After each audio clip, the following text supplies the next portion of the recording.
और अब बात मुख्यमंत्री योगी आदित्यनाथ के मठ के बाहर हमला करने वाले मुर्तजा अब्बासी की।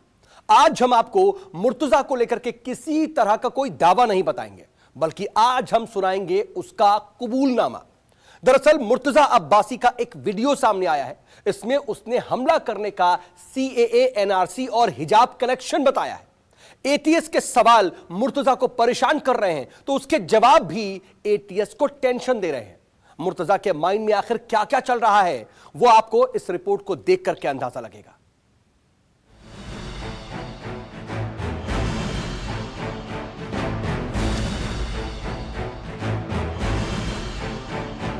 बहुत से एंगल से हम सोच रहे थे जस्टिफाई करने का कि ऐसा भी है कि हाँ भाई देखो सीएनआरसी भी कर रहे हैं तो गलत हो रहा है।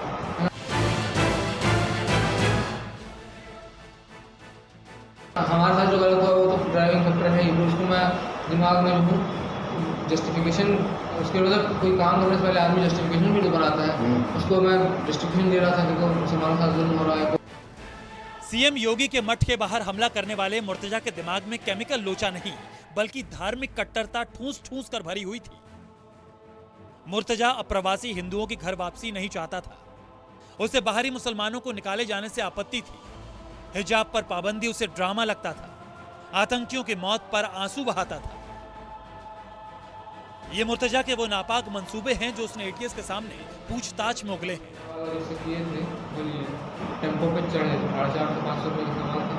टेम्पो पे चढ़े, टेम्पो से नौगढ़ है, शेयर टेम्पो में नौगढ़ से जो है उसने कहा कि आपको रिजर्व में गोरखपुर पहुँचा देंगे। तो हमने कहा भाई ठीक है, गोरखनाथ में रुकवा देना, तो वहीं पुलिस है उसी पे हम कुछ अपना कर देंगे, फिर हम भी चले जाएंगे, काम तमाम हो जाएगा।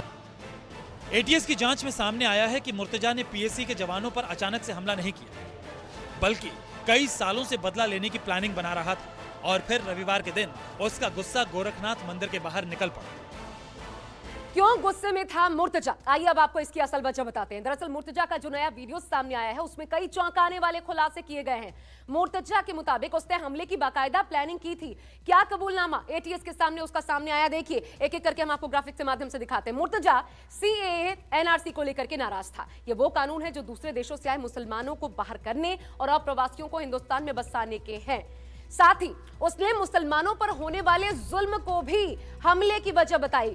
मुर्तजा मुस्लिमों से मारपीट, मॉब लिंचिंग की खबरों को देखकर तिलमिला उठता था। इसके अलावा जो कारण बताया, देखिए तीसरा, सेना ने घाटी में बड़ा ऑपरेशन चलाया और इस दौरान आतंकियों का सफाया हुआ। इस वजह से भी मुर्तजा नाराज था। न सिर्फ ये, बल्कि इसके अलावा एक और घटना का उसने हाल फिलहाल की घटना का जिक्र किया। वो घटना जो कि कर्नाटक से सामने आई थी, उसका भी जिक्र किया। आपको याद होगा, ये चौथी घटना हम आपको बता रहे हैं जिसकी वजह से मुर्तजा काफी ज्यादा गुस्से में था। वो घटना कर्नाटक के हिजाब विवाद से जुड़ी। स्कूल में हिजाब वाली लड़की का विरोध जिस प्रकार से हुआ था, अल्लाहू अकबर जिस लड़की ने नारे लगाए थे। बहुत से एंगल से हम सोच रहे थे जस्टिफाई करने का कि ऐसा भी है कि हाँ भाई देखो सीएनआरसी भी कर रहे हैं तो गलत हो रहा है ना। हमारे साथ जो गलत हुआ वो तो ड्राइविंग फैक्टर है ही, उसको मैं दिमाग में रखूँ जस्टिफिकेशन। उसके मतलब कोई काम करने से पहले आदमी जस्टिफिकेशन भी तो बनाता है, उसको मैं जस्टिफिकेशन दे रहा था कि मुसलमानों के साथ जुल्म हो रहा है, कोई कर्नाटक में ये हो रहा तो हम अब कोई नहीं करेगा। तो मुझे उस तरह से मैं सोच के मैं बोला कि अब थक गया सोच, मैं बोला कर ही दो भाई।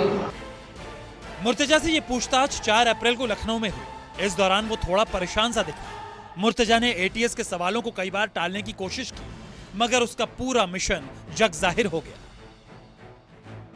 मुर्तजा पर जो दावे किए गए और अब पूछताछ में जो सच्चाई सामने आई है, आपको बताते हैं कि आखिर उसमें कितना बड़ा डिफरेंस सामने आ रहा है। एटीएस की पूछताछ के बाद क्या कबूलनामा आया, उसके पिता ने क्या कहा था इससे पहले अपने बेटे को बचाने के लिए, ये दोनों ही चीजें, इसमें बहुत जमीन आसमान का अंतर नजर आता है। तो सबसे पहले देखिए दावा उसके पिता की तरफ से जो किया गया वो क्या था। दरअसल पिता ने अपने बेटे के बचाव में 4 अप्रैल को कहा। पिता का दावा था कि मानसिक रूप से उनका बेटा बीमार है। लेकिन जब पूछताछ हुई, मुर्तजा ने क्या कहा, देखिए मुर्तजा ने सच्चाई बताई। कहा मुसलमानों के साथ गलत हुआ।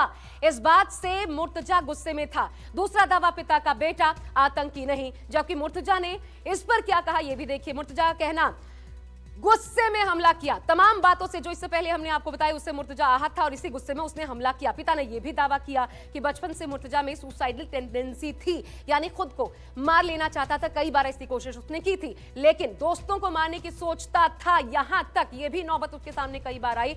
मुर्तजा का गुस्सा उस पर इतना हावी था, कई बार वो सोचता था कि अपने दोस्तों को ही खत्म कर दे, दोस्तों को ही मार डाले।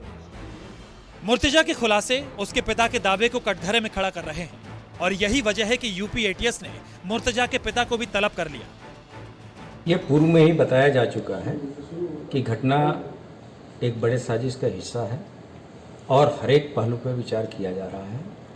आज जो वीडियो सामने आया है उसके बारे में भी पूरी तहकीकात हो रही है और उस व्यक्ति के द्वारा जो भी चीज़ें बताई जा रही हैं हम उसको पूरी तरीके से वेरीफाई करेंगे। मुर्तजा इतना शातिर है कि हमले से पहले उसने अपने मोबाइल को फॉर्मेट कर दिया था ताकि पकड़े जाने पर उसके खिलाफ कोई सबूत न मिल सके। लेकिन फिर भी जो मोबाइल और लैपटॉप उसके पास से बरामद हुआ है उससे कई राज सामने आ रहे हैं। पुलिस सूत्रों से मिली जानकारी के अनुसार मुर्तजा एक व्हाट्सएप ग्रुप भी चलाता था। इस ग्रुप में यूपी के अलावा देश के दूसरे राज्यों के लोग भी जुड़े थे। यही नहीं, इसी व्हाट्सएप ग्रुप के जरिए नेपाल में भी संदिग्ध लोगों से कनेक्शन रखता था। जांच में सामने आया है कि मुर्तजा ने हमले के लिए बांका को जानबूझकर हथियार बनाया। उसने बांका सिद्धार्थ नगर के अलीगढ़वा से 700 रुपए में खरीदा और टेम्पो रिजर्व करके गोरखनाथ मंदिर के पास आया। आलम यह था कि हमला करने के चक्कर में वो कई बार सोया भी नहीं था। उसकी मेडिकल जांच भी सामान्य पाई गई है, जो बताती है कि उसने धारदार हथियार होशो हवास में उठाए थे। Bureau report, news 24। नमस्कार, मैं हूं मानक गुप्ता। अगर आपको हमारा ये वीडियो पसंद आया हो तो इसे लाइक और शेयर जरूर करें और हाँ, हमें सब्सक्राइब और फॉलो करना ना भूलें ताकि आप देश और दुनिया की कोई खबर मिस ना करें। चाहे कोई ब्रेकिंग न्यूज हो या कोरोना वायरस से जुड़ी कोई भी अपडेट, पॉलिटिक्स हो या आपकी जेब से जुड़ी कोई खबर, इलेक्शन की कोई न्यूज हो, कोई कंट्रोवर्सी हो या फिर कोई वायरल वीडियो, सब कुछ मिलेगा न्यूज़ 24 पर। तो जुड़े रहिए हमारे साथ और देखते रहिए न्यूज़ 24।